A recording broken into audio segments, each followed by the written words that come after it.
I've been drinking from the waterfall, listening to the current as it calls my... Right, so hey guys, what's going on? Zach Hardy here, and today I'm bringing you part 3 of the ultimate setup build. In this episode I'm just going to take you through how I have things wired up and a few bits of the equipment that I have in this room. So let's get to it. So let's start down here. This is the entertainment setup that I have for when I'm in bed chilling. This is a Samsung 32-inch smart TV. I'll have the model number down in the description and a link so you can check it out. This allows me to watch YouTube and Netflix and stuff whenever I'm in bed. And also I have this hooked up to a Sky Plus HD box as well as my Xbox.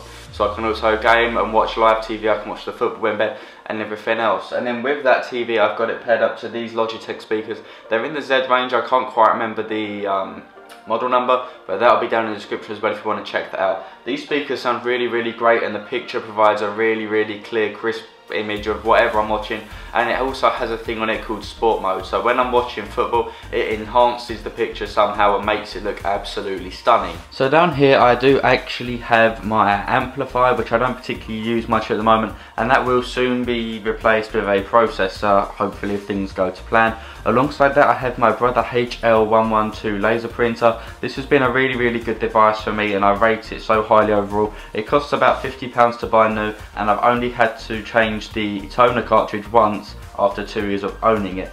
To the right of that I then have my Xbox 360, which does get very rare use now that I've got an Xbox One, but I do have it set up just in case I want to go back and play some old school games such as Modern Warfare 2.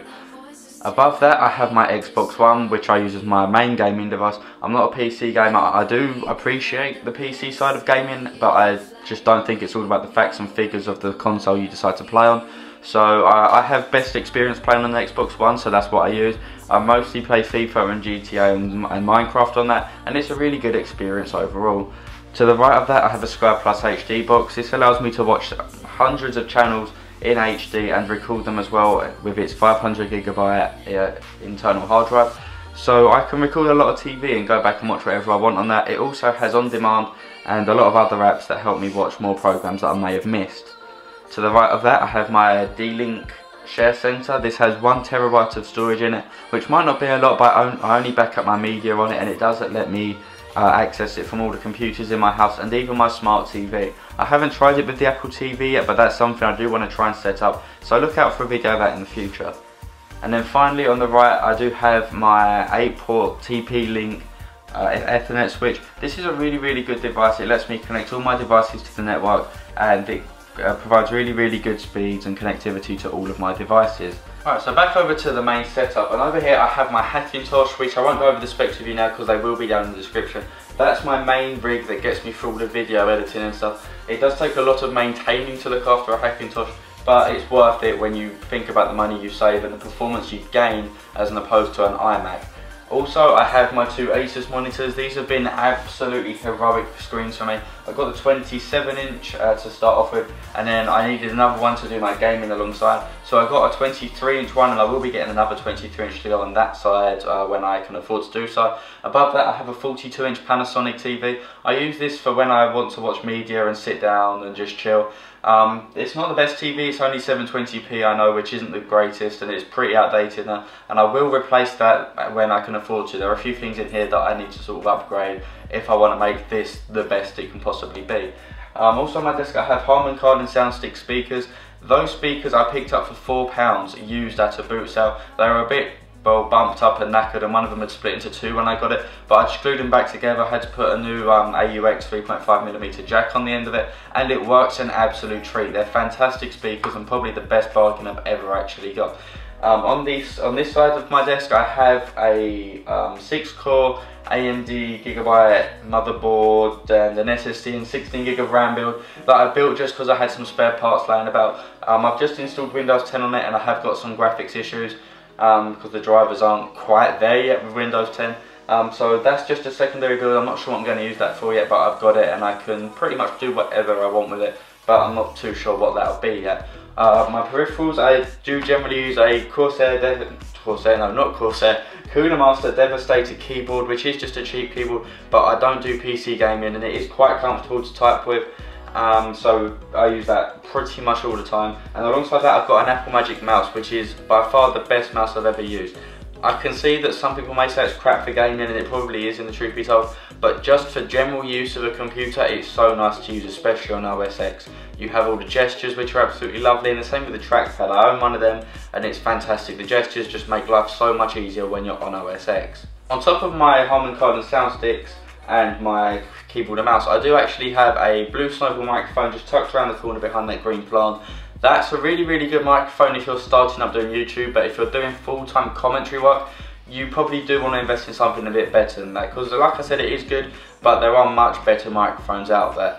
On top of that, I have a Logitech C920 webcam, which is a really, really good webcam. I can't fault it. The only thing that I do have troubles with isn't with the webcam itself. I'm pretty sure it's the compatibility with it with my Hackintosh. The quality isn't the best. I'm not sure why that is, so if you know, please let me know down in the description or in the comments even. But yeah, it just doesn't focus on what I'm doing half the time when I'm doing my unboxings. I'm not sure if it's because it's too close to the camera, I don't know, but when it's on my face it seems to be okay, but when I'm doing unboxings and stuff, it's not really the best. It does fail to focus sometimes. So now I've gone over all that, I'm sure some of you may be interested to know how all of this is wired up, and this may be a bit confusing for some of you, but if you want to know what's in here, you might as well leave now, because I'm not really going to go over that anymore. This is just going to be about how things are wired together. There will be a future desk tour out in a couple of months once I've got a few more things in. I will do an office tour, a whole setup tour of the room, so if you want to see that, just subscribe and that will be out hopefully by the end of the year, if I get the things that I want to get to make this feel sort of complete to me. But anyway, the wiring. So without a processor, it is actually really, really difficult to get my Skybox, my Xbox One and my Xbox 360 to work on so many displays in the room. However, I have managed to do it. All three of those devices are connected to a HDMI 3 input, 1 output device. Has a remote so I can change the input with that. You may have seen it in the cupboard earlier. But yeah, they're all connected to that. Then from that, there is a HDMI cable that goes from a 1 input 2 output, which then carries all of these signals to my smart TV you saw earlier by my bed and to my desk. Then when it gets to my desk, I do actually have another 1 input 2 output HDMI splitter. This then carries it to this 42-inch TV up here and this 23-inch monitor down here, which I use for my gaming on the most part, but it does allow me to watch Sky as well. In terms of my internet connection here, I do have a TP-Link power line down there in the corner. This carries pretty high-speed internet, high enough at least for me to use for YouTube on the daily. It then carries a Ethernet cable under the carpet to the switch you see in the wardrobe. Then there is also another switch attached to the back of my desk that's the same model, just a 4-port version, and that powers my, or gives internet to even my computer, and the one in there obviously gives internet to my Xboxes and the Skybox and the D-Link Share Center. Next we have the audio. Now in the wardrobe I forgot to mention that I do have a Bluetooth audio receiver, the Logitech one. It's a really, really good device, and that's plugged into the amp with just a simple red and white phono cable, and that works really, really well. Even though the speakers that the amp are connected to are these KEF ones you may be able to see either side of my desk, which I don't use too often because I've got the Harman Kardon sound sticks, which when it's just me are plenty loud enough. Now that amp is also connected to the Xbox One via optical, and again I don't really use it, but when I get a processor I will most likely have all of my inputs plugged into that, and then I'll hopefully be able to get one that's got 3 HDMI outputs which will carry to all 3 of my displays. Now finally, the screens behind me. Now these are all connected to my Hackintosh in there, which has a GTX 760 made by EVGA in it. This graphics card has 2 DVI outputs, a HDMI output and a DisplayPort output. Now the 42-inch is actually connected to DisplayPort with a connector that turns it into HDMI. Because HDMI cables are a lot easier to work with, and it means I can change things around. The 2 DVI ports are actually also converted to a HDMI with a little connector, and them 2 DVIs are connected to my left monitor and what will be my right monitor. I have that port spare still. Then the center one here, the 27-inch monitor, that is connected with just a HDMI to HDMI cable. Back to the audio from my Hackintosh, I do actually have a USB powered audio box thing, I can't remember the name of it. That actually carries the line out signal to my Harman Kardons and a optical output around the room to my amp, so that's plugged into the optical port in that, which then lets me use these KEF speakers from my Hackintosh as well. So that's been it, guys. I hope you've enjoyed this video. I hope that's helped you understand at the moment how things have sort of set up in this room and how I've wired things up. There will be hopefully future videos of this room. Obviously I want to get a full setup tour out, and hopefully when I get a few more products in, I will be able to just do a whole another episode of this. I hope you guys have enjoyed the previous 2 episodes of this. You can check them out also on my channel. But I do weekly unboxings and reviews on this channel, so you can check those out as well if you're interested, because I assume I will gain a few new subscribers through these videos. So that's pretty much it. If you like this video, give it a big thumbs up, comment any questions or suggestions down below, and subscribe if you're new. I have my blog website up now. You can check out my Twitter and Facebook in the description.